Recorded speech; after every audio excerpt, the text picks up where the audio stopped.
நம்பிக்கை நண்பர்களே, தவக்காலத்தினுடைய முதலாவது ஞாயிற்றுக்கிழமையில் நாம் நுழைகிறோம். இந்த நாளிலே எங்களை சோதனையில் உட்படுத்தாதையும் தீமையிலிருந்து விடுவித்தருளும் என்று ஆண்டவர் இயேசு கற்றுத்தந்த ஜெபத்தில் நாம் ஜெபிக்கிறோம். அதுபோல நாம் சந்திக்கக்கூடிய ஒவ்வொரு சோதனையும் நாம் தகுந்த முறையில் கையாளாவிட்டால் நிச்சயமாக நம்மை அது தீமைக்கு இட்டுச் செல்லும் என்பதை விளக்குவதாக இன்றைய நாளின் நற்செய்தியும் முதல் வாசகமும் அமைவதை நாம் பார்க்கிறோம். இயேசுவில் அன்புக்குரியவர்களே, இன்றைய நாட்களில் நாம் இரண்டு வகையான சோதனை நிகழ்வுகளை பார்க்கிறோம். அதிலே ஒன்று ஆதாம் ஏவாள் ஏதேன் தோட்டத்தில் சோதிக்கப்படுவது. ஏதேன் தோட்டத்தில் சோதிக்கப்படுவது. தோட்டம் என்றாலே அது ஒரு வளமையான இடம்.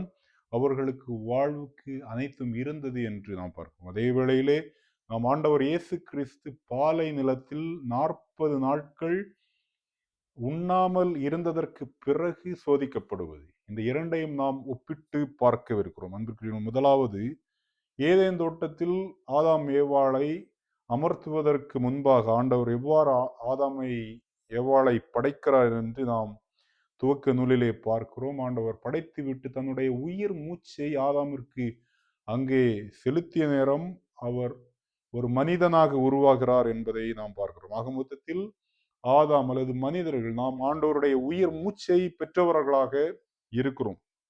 இதை நீங்கள் இந்த மூச்சினை நீங்கள் மறந்துவிடக்கூடாது. ஏனென்றால் இயேசு உயிர்த்தெழுந்ததற்கு பிறகு முதலில் சீடர்களுக்கு தோன்றி தன்னுடைய மூச்சினை அவர் அங்கே ஊதுவார். எனவே அங்கே சீடர்களும் புதிய ஆதாம் வழியாக புதிய படைப்பாக அவர்கள் படைக்கப்படுகிறார்கள் என்பதை இங்கிருந்துதான் நாம் உணர்ந்து கொள்ள முடியும்.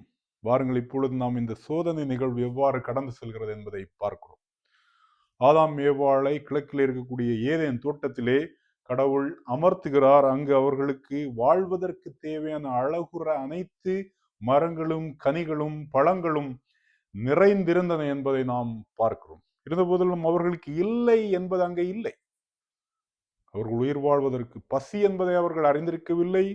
ஆடையினுடைய தேவை அங்கே இருக்கவில்லை. ஆக மொத்தத்தில் அவர்கள் சிறந்தவர்களாக கபடற்றவர்களாக இருந்தார்கள் என்னும் ஒரு முதல் நிலை, அதாவது படைப்பின் துவக்க நிலையில் ஆதாமும் ஏவாளும் இருக்கும் பொழுது அங்கே பாம்பு சூழ்ச்சி மிக்கதாக இருந்தது என்பதை தொடக்க நூல் கூறுகிறது.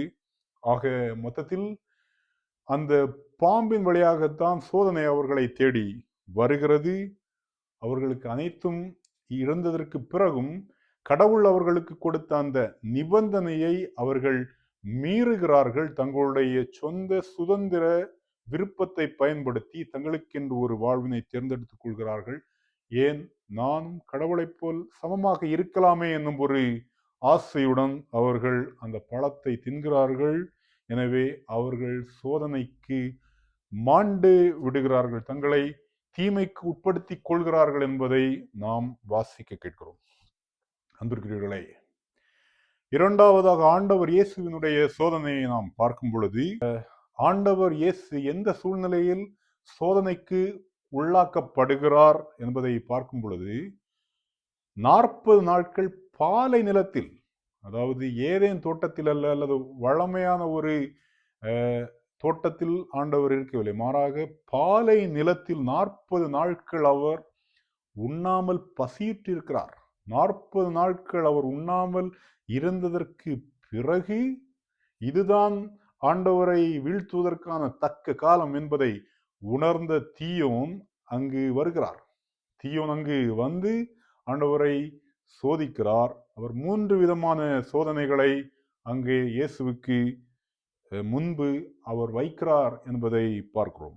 அதுபோலதான் பல நேரங்களிலே நமக்கும் சோதனைகள் ஒன்றுமே இல்லாத பொழுது வருகிறது. நம்மை பசி வாட்டும் பொழுது, அல்லது நம்மிடம் கையிலே ஒரு காசுமே இல்லாத பொழுது, நம்மிடம் ஒரு பதவியோ பணமோ சொத்தோ சுகமோ இல்லாத பொழுது பலரும் நம்மை சோதிக்க வருகிறார்கள். அப்பொழுது நாம் நம்முடைய நிலையை தவறவிடக்கூடாது. நம்பிக்கை நண்பர்களே, பல நேரங்களிலே பார்க்கிறோம், இந்த நண்பர்கள் கூட்டம் எவ்வாறு உருவாகின்றார்கள் என்றால், சமூகத்திலே யதார்த்தமாக நடக்கக்கூடிய ஒன்று, விருந்துக்கும் உணவுக்கும் ஆசைப்பட்டு பல நேரங்களிலே நாம் விலை போகிறோம். ஒரு சில நண்பர்களை நாம் நாடி இருக்கிறோம் என்றால், கூடி வாழ்கிறோம் என்றால், சில நேரங்களில் அது உண்மையான நட்பா அல்லது விருந்துக்கும் உணவுக்கும் ஆசைப்பட்டு நாம் அங்கே கூடியிருக்கிறோமா என்பதை நாம் இங்கு அடித்தளமாக ஆராய்ந்து பார்க்க வேண்டும். அடிப்படையாக ஆராய்ந்து பார்க்கும் பொழுது நிச்சயமாக ஆண்டவருடைய அந்த உரை கல்லை வைத்து நாம் உரைத்து பார்க்கும் பொழுது நம்முடைய உண்மைத்தன்மை அங்கே வெளியே வரும்.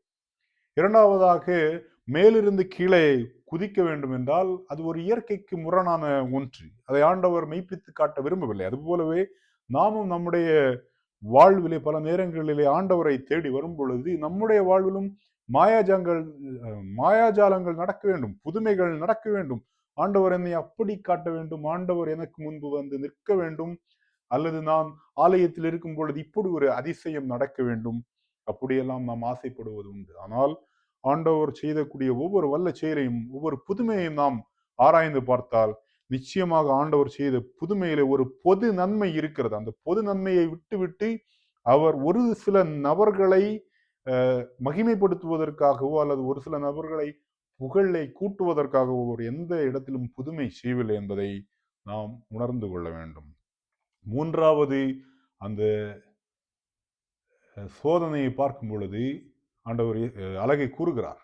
உனக்கு நான் எல்லாமே தருகிறேன், இந்த அரசுகளை அனைத்துமே நீ உமக்கு தருகிறேன், ஆனால் நீ என்ன செய்ய வேண்டும் என்றால் என்னுடைய பாதத்தில் வணங்கி விழ வேண்டும் என்று கூறும் பொழுது இது யதார்த்தமாக நம்முடைய சமுதாயத்திலே நடக்கக்கூடிய ஒன்று. பலரும் பதவிக்காகவும் பட்டத்திற்காகவும் பிழைப்பிற்காகவும் பலருடைய கால்களை பற்றி ஒரு 4 கால்களுடன் வாழ்ந்து கொண்டிருக்கிறார்கள் என்பதை தவிர்ப்பதற்கு நாம் இங்கு முடியாது.